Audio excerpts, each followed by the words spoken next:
첫날 기온은 12도, 낯선 공기는 서늘했고 휴대폰에는 4개의 알림이 동시에 울렸습니다. 기도 시간표, 연구실 배정, 학사 일정, 그리고 가족의 메시지. 저는 그 순간 서울이라는 도시와 제 사이에 보이지 않는 벽이 생겼음을 느꼈습니다. 하지만 여러분, 그 벽이 무너지는 데는 단 100일도 걸리지 않았습니다. 오늘 이야기는 종교와 문화의 장벽을 뚫고 이루어진 사랑입니다. 궁금하시죠? 잠시만요. 안녕하세요. 감동평양입니다. 좋아요와 구독은 작은 클릭이지만 제겐 큰 힘이 됩니다. 자, 이제 본격적으로 시작해 보겠습니다. 내 이름은 누라.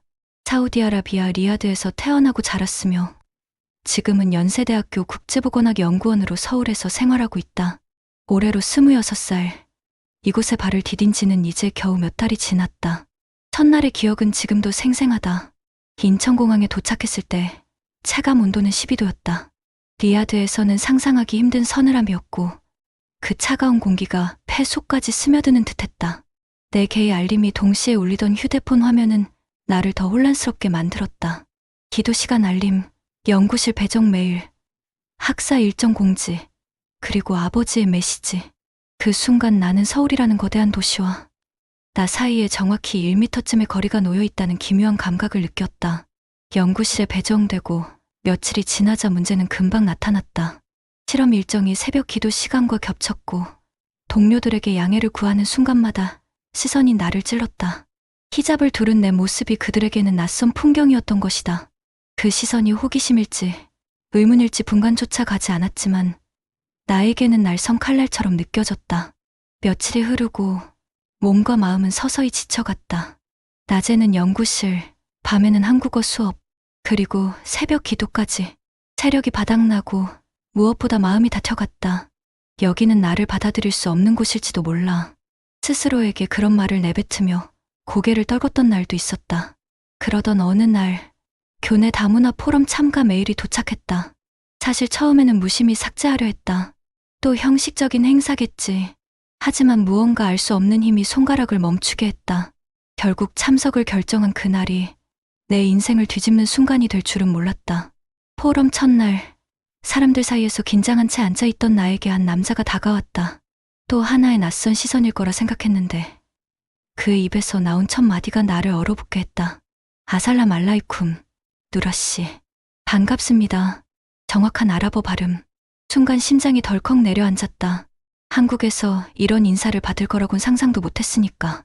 그의 이름은 이도윤, 31살, 외교안보학 박사과정에 있는 학생이었다. 놀랍게도 그는 아랍어를 유창하게 구사했고 이슬람 문화에도 해박했다. 눈빛은 진지했고 말투는 조심스러웠다. 단순한 호기심이나 보여주기식 태도가 아니었다. 그날 포럼에서 도윤은 발표를 맡고 있었다. 주제는 서로 다른 신앙을 존중하는 다문화 사회의 미래. 연단 위에서 그가 한 말이 아직도 귓가에 맴돈다. 존중은 이해에서 시작되지만 진짜 존중은 상대의 생활을 바꿔서라도 함께하려는 노력에서 완성됩니다. 그 순간 나는 고개를 들 수밖에 없었다. 내 신앙과 일상이 얼마나 외면당해 왔는지 잘 알았기 때문이다. 그런데 이곳 한국에서 한 한국인이 그 문장을 말하고 있었다. 포럼이 끝난 뒤 도윤은 내게 다가와 말했다. 누라씨, 혹시 연구 일정 때문에 새벽 기도 시간이 힘들지 않으세요? 연구실 조율 담당 교수님께 제가 직접 말씀드려 볼까요? 나는 순간 아무 말도 할 수 없었다. 단 한 번도 누군가가 내 기도 시간을 먼저 걱정해 준 적이 없었기 때문이다. 눈물이 고일 뻔했지만 억눌렀다. 그저 고개를 끄덕이며 말했다. 정말 괜찮으시겠어요? 물론이죠. 존중은 행동으로 증명해야 하니까요. 그의 대답은 나를 단숨에 무장해제시켰다. 그날 밤, 오랜만에 잠이 깊이 들었다. 어쩌면 이곳에서의 삶이 그리 낯설지만은 않을지도 모른다는 희미한 희망이 마음에 스며들었다. 며칠이 지나자 연구실 생활은 점점 더 힘겨워졌다. 실험 일정이 자꾸만 내 기도 시간과 충돌했다. 나는 억지로 시간을 조율했지만 동료들의 눈빛이 날카롭게 꽂혔다. 왜 꼭 자리를 비워야 하지? 기도가 그렇게 중요한가? 직접 들은 말은 아니었지만 표정 속에 그런 질문이 고스란히 담겨 있었다. 나는 히잡을 더 단단히 여며보았다. 하지만 옷감을 조여맨다고 해서 마음이 지켜지는 건 아니었다. 복도에서 들려오는 웃음소리조차 나를 향한 조롱처럼 느껴졌다. 한국인 학생들이 일부러 무례하게 굴지는 않았지만 시선은 때때로 더 무겁고 잔인했다. 어느 날 점심시간에 함께 밥을 먹자는 제안을 받았다. 하지만 식당 메뉴판엔 할 수 없는 음식이 대부분이었다. 돼지고기가 들어간 김치찌개, 술을 곁들인 메뉴. 결국 나는 조용히 거절하고 혼자 기숙사 방으로 돌아왔다. 그날 밤 깊은 외로움이 몰려왔다. 나는 이곳에 어울릴 수 없는 사람일까 하는 질문이 끝없이 떠올랐다. 바로 그때 휴대폰 화면에 메시지가 떴다. 발신자는 도윤이었다. 누라 씨, 혹시 할 수 있는 메뉴가 없어서 힘드셨죠? 내일은 같이 할 수 있는 곳을 찾아보면 어떨까요? 순간 가슴이 먹먹해졌다. 누구도 내 식사를 그렇게까지 신경 써준 적이 없었기 때문이다. 다음날 그는 직접 할 수 있는 음식점들을 조사해왔다. 이 근처에 터키 식당이 있어요. 또 조금 멀지만 이태원에 할 수 있는 메뉴가 다양하대요. 그의 말은 단순한 제안이 아니라 배려였다. 우리는 결국 터키 식당으로 향했다. 문을 열자마자 익숙한 향신료 냄새가 코끝을 스쳤다. 그 순간 눈가가 젖어들었다. 고향 냄새였다. 주인도 반갑게 맞아주었다. 어서 오세요. 오랜만에 보는 자매네요. 따뜻한 아랍어 인사에 심장이 흔들렸다. 나는 웃음을 지었고 오랜만에 마음이 풀렸다. 식사가 끝나자 도윤은 조심스럽게 물었다. 누라 씨, 혹시 한국 생활에서 가장 힘든 게 뭔가요? 나는 잠시 망설였지만 결국 고백했다. 사람들의 시선이에요. 히잡을 쓰는 나를 자꾸 특별한 사람으로만 보는 것 같아요. 그냥 평범하게 살고 싶은데. 그는 잠시 말없이 고개를 끄덕였다. 그리고 진지한 눈빛으로 말했다. 누라 씨는 특별한 게 아니라 그냥 한 사람일 뿐이에요. 저는 그렇게 생각합니다. 그 순간 마음 깊은 곳에서 무언가 녹아내렸다. 단순한 위로가 아니었다. 그는 나를 다른 문화권의 타자가 아닌 동등한 사람으로 바라보고 있었다. 며칠 후 나는 그의 초대를 받아 다문화 연구 세미나에 참석했다. 발표 도중 한 학생이 질문을 던졌다. 히잡을 쓰면 불편하지 않으세요? 왜 꼭 그렇게 해야 하나요? 순간 가슴이 철렁 내려앉았다. 답을 못하고 머뭇거릴 때 도윤이 대신 말을 이었다. 히잡은 불편이 아니라 신념입니다. 우리 중 누군가가 결혼 반지를 끼고 다니듯 신앙을 지키는 방식일 뿐이죠. 존중받아야 합니다. 강당이 잠시 정적에 잠겼다. 나는 숨을 고르며 겨우 목소리를 냈다. 맞습니다. 저는 불편하지 않아요. 그건 저희 길이고 저희 평화예요. 발표가 끝나고 강당을 나서는데 심장이 여전히 뛰고 있었다. 그날 밤 창문 너머로 불빛이 반짝였다. 나는 속으로 되뇌었다. 한국에서 처음으로 나를 있는 그대로 지켜준 사람이 나타났구나. 그날 이후 도윤과 나는 조금씩 가까워졌다. 하지만 그 관계는 어디까지나 조심스러웠다. 우리는 늘 도서관이나 카페처럼 사람 많은 곳에서만 만났다. 나도, 그리고 도윤도 잘 알고 있었다. 내가 가진 문화적 배경에서는 남자와 단둘이 있는 시간이 곧 오해로 이어질 수 있다는 사실을. 그러던 어느 날 도윤이 내게 물었다. 누라 씨, 혹시 저녁 시간에 특별히 하고 싶은 게 있나요? 순간 머릿속에 고향의 저녁 풍경이 스쳤다. 해가 지자마자 온 가족이 모여 함께 밥을 먹던 기억. 하지만 이곳 서울에서 나는 늘 혼자였다. 말없이 고개를 저었을 때 도윤은 미소를 지으며 말했다. 그럼 제가 준비해 볼게요. 내일 저녁 시간 괜찮으세요? 다음 날 그는 나를 청계천으로 데려갔다. 도심 속 물길을 따라 은은한 조명이 켜지고 사람들은 삼삼오오 모여 앉아 있었다. 강물 위로 불빛이 흩어질 때 작은 돗자리 위에 도윤이 준비해온 음식들이 펼쳐졌다. 깔끔하게 포장된 도시락, 과일, 따뜻한 차. 그 순간 고향의 저녁이 떠올라 눈시울이 붉어졌다. 혹시 고향 생각나시죠? 그의 조용한 질문에 나는 고개를 끄덕였다. 목구멍이 막혀 제대로 대답할 수 없었다. 저도 조금이나마 그리움을 덜어드리고 싶었어요. 그 말은 단순한 친절이 아니었다. 마음 깊은 곳에서 나를 이해하려는 진심이 느껴졌다. 식사가 끝나자 도윤은 조심스럽게 한 장의 종이를 꺼냈다. 그 안에는 짧은 시가 적혀 있었다. 빛은 거리를 줄이고 마음은 언어를 넘어선다. 당신의 믿음은 나의 존중이 되고 나의 존중은 우리의 다리가 된다. 나는 순간 숨이 멎은 듯했다. 손을 잡지도 과한 표현을 쓰지도 않았지만 그 시 한 줄이 내 마음을 뒤흔들었다. 한국에서 처음 느껴보는 따뜻한 고백이었다. 그날 이후 우리의 대화는 더 깊어졌다. 단순히 학문적 주제만이 아니었다. 가족 이야기, 어린 시절의 추억, 서로의 두려움까지 솔직하게 나눴다. 도윤은 내 이야기를 끊지 않고 끝까지 들어주었고, 때로는 아무 말도 하지 않은 채 곁에 있어 주었다. 며칠 후, 그는 다시 내게 물었다. 누라 씨, 혹시 한국 전통 문화를 직접 체험해보고 싶으세요?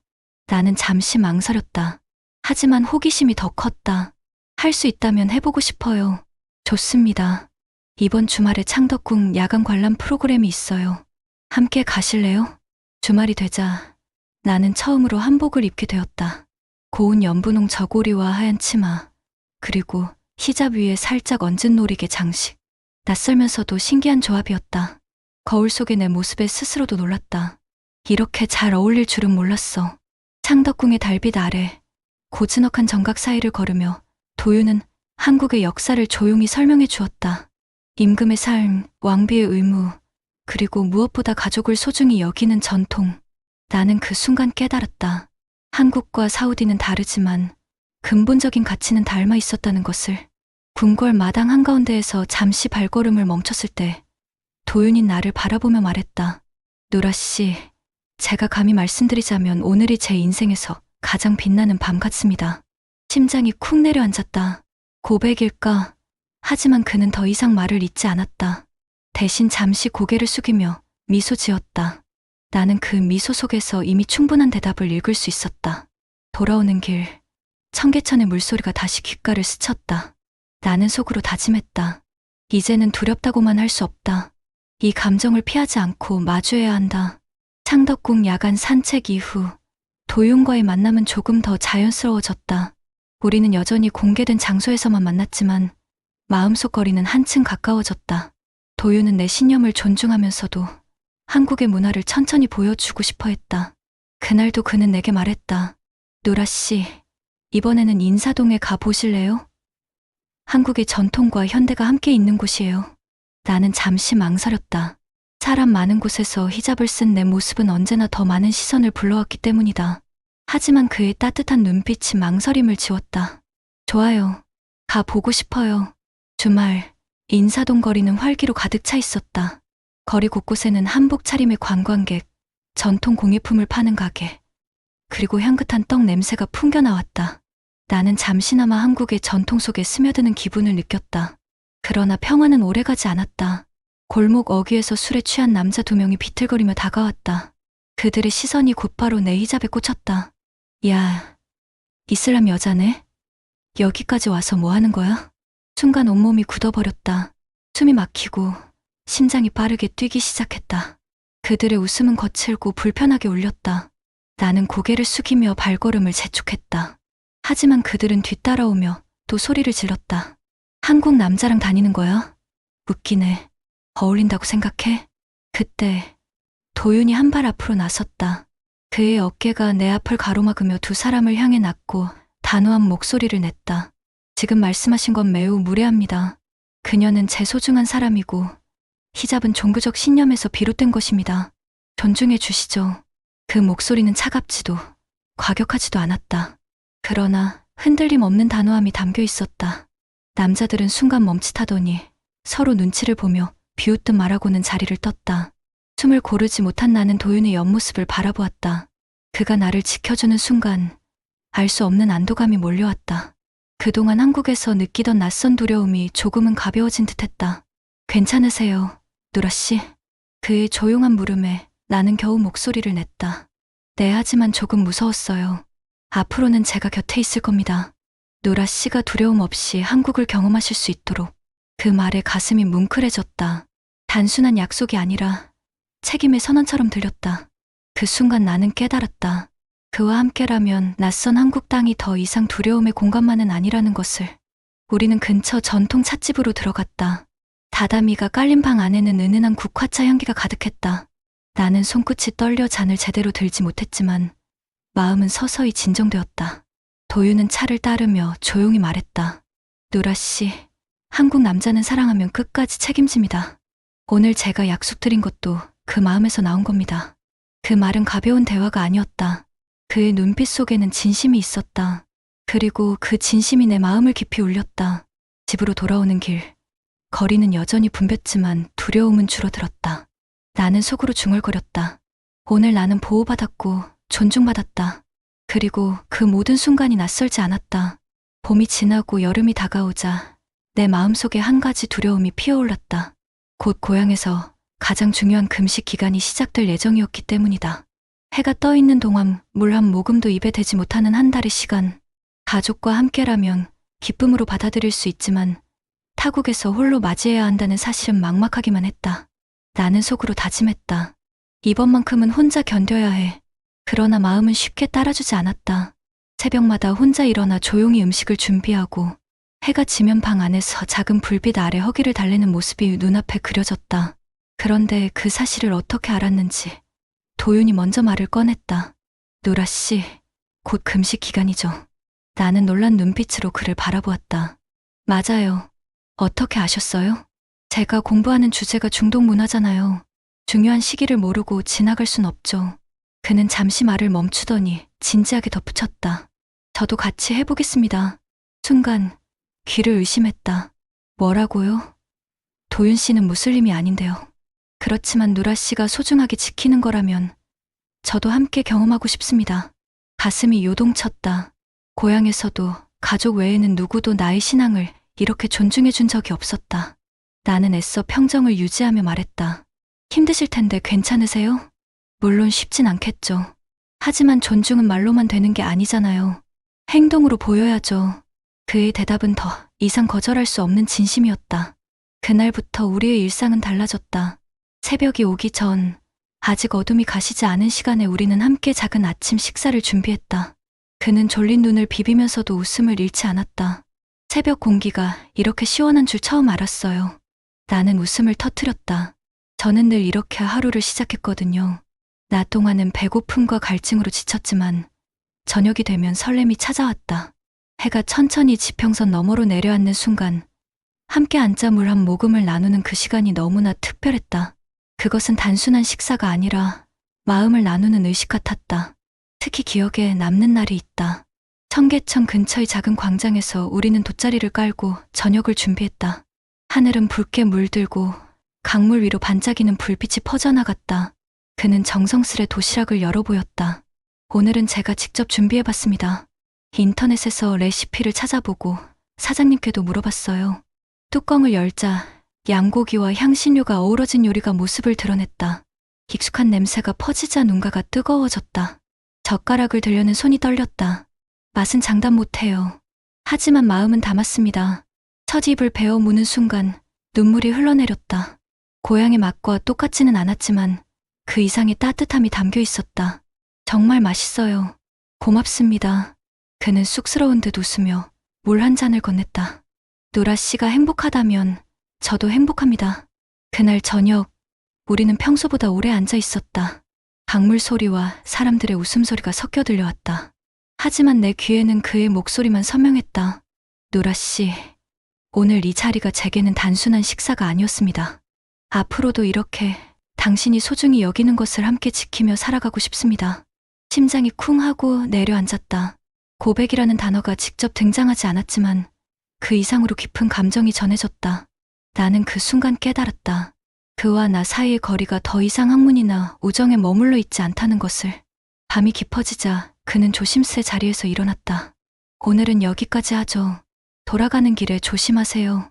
나는 그의 옆모습을 바라보며 속으로 중얼거렸다. 내가 두려워하던 이 땅에서 누군가와 함께 믿음을 나눌 수 있다니. 이것이야말로 기적 아닐까. 청계천에서 함께한 저녁 이후 우리의 관계는 눈에 띄게 달라졌다. 그러나 여전히 도윤은 선을 넘지 않았다. 손을 잡지도 않았고 감정 표현을 서두르지도 않았다. 오히려 그 절제 속에서 나는 더 깊은 믿음을 느꼈다. 어느 날 저녁 도서관에서 함께 공부를 마치고 나오는 길이었다. 봄비가 살짝 내렸고 가로등 불빛이 빗방울에 반사되어 거리가 은은하게 빛났다. 그때 도윤이 갑자기 걸음을 멈추더니 나를 바라보았다. 누라 씨, 사실 드리고 싶은 말씀이 있습니다. 그의 목소리는 흔들림 없었지만 눈빛에는 긴장이 스쳐갔다. 나의 심장도 덩달아 빨라졌다. 저는 누라 씨를 좋아합니다. 단순히 연구 동료나 친구로서가 아니라 제 인생에서 가장 소중한 사람으로요. 순간 온몸이 얼어붙었다. 예상했던 순간이었지만 막상 듣게 되니 숨조차 막혔다. 나는 말없이 빗방울이 떨어지는 바닥을 바라보았다. 그 침묵이 길어지자 도윤이 조심스레 덧붙였다. 답을 지금 해주실 필요는 없습니다. 하지만 알아두셨으면 해요. 저는 누라 씨의 문화를 존중합니다. 무리한 요구는 하지 않을 겁니다. 다만 제 진심은 변하지 않을 겁니다. 그의 말은 따뜻한 울림으로 가슴에 박혔다. 나는 겨우 목소리를 짜냈다. 고맙습니다. 하지만 제 상황은 아시잖아요. 가족이 허락하지 않는다면 저희는 알아요. 그래서 결심했습니다. 직접 가서 말씀드리려고요. 순간 놀라서 고개를 들었다. 리야드에 간다고요? 그건 너무 위험해요. 위험하다는 거 잘 압니다. 하지만 누라 씨가 제 삶의 반이 되었다면 그 반을 인정받기 위해서 무엇이든 해야죠. 그는 그렇게 담담히 말했다. 가로등 불빛에 젖은 그의 얼굴은 흔들림이 없었다. 며칠 뒤 우리는 다시 만났다. 이번에는 내가 먼저 물었다. 도윤 씨, 정말 가실 생각이에요? 네, 이미 일정도 조율하고 있습니다. 그 전에 한 가지 더 배우고 싶습니다. 무엇을요? 꾸란 구절을 직접 읽어보고 싶어요. 누라 씨가 알려주실 수 있나요? 나는 한동안 말을 잇지 못했다. 종교적 신념을 존중한다는 것과 직접 꾸란을 배우겠다는 것은 전혀 다른 차원의 일이었다. 그 순간 그의 결심이 얼마나 진지한지 알 수 있었다. 그날 밤 우리는 함께 작은 공부 모임을 가졌다. 나는 발음을 교정해 주었고 그는 끈질기게 따라했다. 서툴지만 성실한 목소리가 새벽까지 이어졌다. 내 마음은 복잡했다. 한편으로는 감사했고 또 한편으로는 두려웠다. 만약 아버지가 끝내 허락하지 않으신다면? 그럼 이 모든 노력이 무의미해지는 건 아닐까? 며칠 뒤 아버지와의 영상통화가 연결되었다. 얼굴 가득 주름이 진 아버지의 표정은 무겁게 굳어 있었다. 누라야, 표정이 밝아진 것 같구나. 그런데 내 옆에 있는 저 남자, 그가 내 마음을 흔드는 건 아니겠지? 나는 숨이 막혀 아무 대답도 하지 못했다. 아버지는 이미 눈치채신 듯했다. 누라, 너는 우리 가문의 명예를 이어야 한다. 한국 남자와의 결혼은 절대 허락할 수 없다. 그 말은 벼락처럼 내리꽂혔다. 눈물이 터져나왔다. 그러나 그 순간 도윤이 화면 앞으로 다가갔다. 아버님, 신뢰를 무릅쓰고 말씀드립니다. 저는 누라 씨를 존중합니다. 그리고 그녀의 신앙과 문화를 절대 해치지 않을 겁니다. 허락을 받고 싶어 직접 리야드로 찾아뵙겠습니다. 아버지의 눈빛이 차갑게 빛났다. 내가 누군데 감히 내 딸을 데려가려 하느냐. 리야드로 오면 내 눈으로 직접 확인해 주마. 통화는 거기서 끊겼다. 침묵이 감돈방 안에서 나는 떨리는 목소리로 말했다. 이건 무모해요. 당신이 상처받을 수도 있어요. 그는 고개를 저었다. 사랑은 때로는 무모해야 합니다. 저는 이미 선택했습니다. 그 순간 나는 그의 손등을 바라보다가 처음으로 속으로 인정했다. 나는 이미 이 사람을 사랑하고 있구나. 도윤은 결국 약속대로 리야드행 비행기에 올랐다. 출국 전날 밤 그는 나를 바라보며 단호히 말했다. 누라 씨, 두려워하지 마세요. 이번 여정은 당신을 빼앗으려는 게 아니라 당신의 가족에게 제가 진심이라는 걸 보여드리기 위한 겁니다. 나는 끝내 눈물을 참지 못했다. 조심하세요. 아버지는 엄격하신 분이에요. 알아요. 그래서 더더욱 준비했습니다. 비행기가 이륙하던 순간 내 심장은 쪼그라들었다. 혹시라도 그에게 무슨 일이 생기면 어쩌나 온몸이 떨렸다. 하루하루가 길게 늘어지는 고통 같은 시간이었다. 리야드에 도착한 그는 곧장 나에게 메시지를 보냈다. 무사히 도착했습니다. 먼저 이슬람 사원에 가겠습니다. 예의는 기본이니까요. 그 말에 나는 숨을 고를 수 있었다. 아버지를 만나기 전 종교적 예법을 먼저 지키겠다는 그의 선택은 현명했다. 그는 현지 사원에서 이맘을 찾아뵙고 정중히 인사드렸다고 했다. 안녕하세요. 저는 한국에서 온 이도윤입니다. 무슬림은 아니지만 사우디 여성과 결혼하고 싶어 이렇게 찾아왔습니다. 종교적 절차를 먼저 배우고 싶습니다. 이맘은 놀라며 이렇게 대답하셨다고 했다. 외국인 중에서 이렇게 먼저 예의를 다해 찾아오는 이는 드물다. 진심이 아니면 할 수 없는 일이다. 그 후 그는 전통 남성복인 토브를 차려입고 내 아버지의 집을 찾았다. 초인종 소리와 함께 문이 열렸을 때 아버지의 얼굴은 차갑게 굳어 있었다. 내가 그 한국 남자냐? 도윤은 고개를 깊숙이 숙이며 아랍어로 인사했다. 아살람 알라이쿰, 아버님. 저는 이도윤이라고 합니다. 누라 씨를 진심으로 사랑합니다. 그 순간 아버지의 눈빛이 미묘하게 흔들렸다. 발음이 완벽했기 때문이다. 그러나 곧 다시 표정은 굳어졌다. 사랑. 너희 나라의 사랑이란 게 얼마나 가벼운 줄 아느냐. 도윤은 단호하게 고개를 저었다. 한국에서도 사랑은 책임입니다. 저는 그 책임을 감당할 준비가 되어 있습니다. 대화는 몇 시간이나 이어졌다. 아버지는 끝없이 질문했다. 이슬람의 5기둥이 무엇인지 아느냐? 할랄 규율을 어떻게 지킬 거냐? 도윤은 준비해온 답을 성실하게 내놓았다. 서툴지만 꾸란의 구절을 직접 암송했을 때 아버지의 얼굴에 처음으로 놀라움이 스쳤다. 해가 기울 무렵 긴 침묵 끝에 아버지는 낮게 말했다. 내가 진심인 건 알겠다. 하지만 쉽게 허락할 수는 없다. 도윤은 조용히 대답했다. 조건을 말씀해 주시면 제가 반드시 지키겠습니다.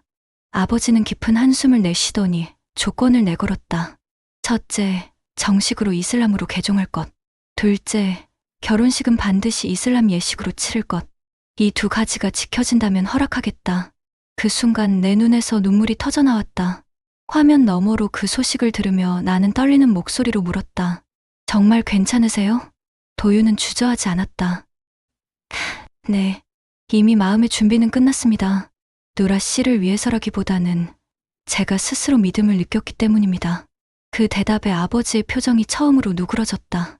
내가 내 딸을 존중하는 마음을 알겠다. 이제부터 너는 우리 가족의 일원이다. 그날 밤 나는 평생 잊지 못할 안도와 기쁨을 동시에 맛보았다. 두렵고 막막했던 벽이 마침내 허물어진 것이다. 며칠 뒤 어머니가 내게 전화를 걸어왔다. 누라야, 내가 좋은 사람을 만났구나. 아버지도 결국 인정하셨다. 알라는 진심을 외면하지 않으신다. 나는 흐느끼며 대답했다. 네, 어머니. 이번이 진짜 기적이에요. 결혼 준비는 생각보다 빠르게 진행되었다. 아버지의 조건대로 도윤은 정식으로 개종했고 우리 결혼식은 리야드의 모스크에서 치러졌다. 하얀 드레스 대신 전통 의상으로 몸을 감싼 나와 정갈한 토브 차림의 도윤은 많은 친척들의 축복 속에서 서약을 올렸다. 결혼식 날 하객들은 도윤의 발음을 듣고 놀라움을 감추지 못했다. 꾸란 구절을 또렷이 암송하며 알라는 위대하시다라는 고백을 전할 때 모두의 눈가가 촉촉해졌다. 한국 남자가 이렇게 진심으로 신앙을 받아들였다는 사실이 믿기지 않는다는 반응이 이어졌다. 며칠 뒤 우리는 한국으로 돌아왔다. 도윤의 부모님은 나를 따뜻하게 맞아주었다. 우리 집에 새 딸이 생겼구나.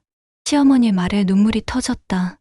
시아버지는 내 손을 꼭 잡으며 도윤이가 이렇게 한 여자를 지키려는 모습은 처음 본다. 앞으로는 우리가 너를 친딸처럼 돌볼 거다라고 말씀해 주셨다. 그 후 우리의 삶은 바쁘게 흘러갔다. 서울에 자리 잡고 한국과 중동을 연결하는 작은 문화 교류 단체를 세웠다. 중동에서 유학 온 학생들과 한국 학생들을 이어주는 프로그램, 다문화 가정을 지원하는 프로젝트. 사람들의 반응은 뜨거웠다. 2분 이야기를 들으니 다문화에 대한 편견이 줄었어요. 이런 말을 들을 때마다 가슴이 벅차올랐다. 시간이 흘러 나는 첫 아이를 품게 되었다. 새 생명을 기다리는 나날은 설렘으로 가득했다. 도윤은 매일같이 내 옆에서 기도를 드렸고 아침마다 작은 선물을 준비했다. 누라, 오늘은 내가 덜 힘들었으면 좋겠어. 그의 세심한 배려는 임신으로 지친 내 마음을 끊임없이 달래주었다. 아이가 태어난 날 산실에는 환희의 울음소리가 가득했다. 우리는 아이의 이름을 한국식 이름과 아랍식 이름 2개로 지었다. 하나는 하람, 또 하나는 민서. 2 문화의 아름다움을 모두 품은 이름이었다. 그 아이가 첫 울음을 터뜨릴 때 나는 마음속 깊이 다짐했다. 이 아이는 국경도, 종교도, 문화도 뛰어넘는 사랑의 증거가 될 거야. 몇 달 후 우리는 가족 모두 함께 제주도로 여행을 떠났다. 한라산 정상에서 도윤과 아이를 안고 기도할 때 하늘은 유난히 맑고 푸르렀다. 그 순간 나는 깨달았다. 한국은 내게 단순한 유학의 나라가 아니라 새로운 인생을 선물한 곳이었다는 것을. 돌아온 후 우리는 단체 활동을 더 넓혀 나갔다.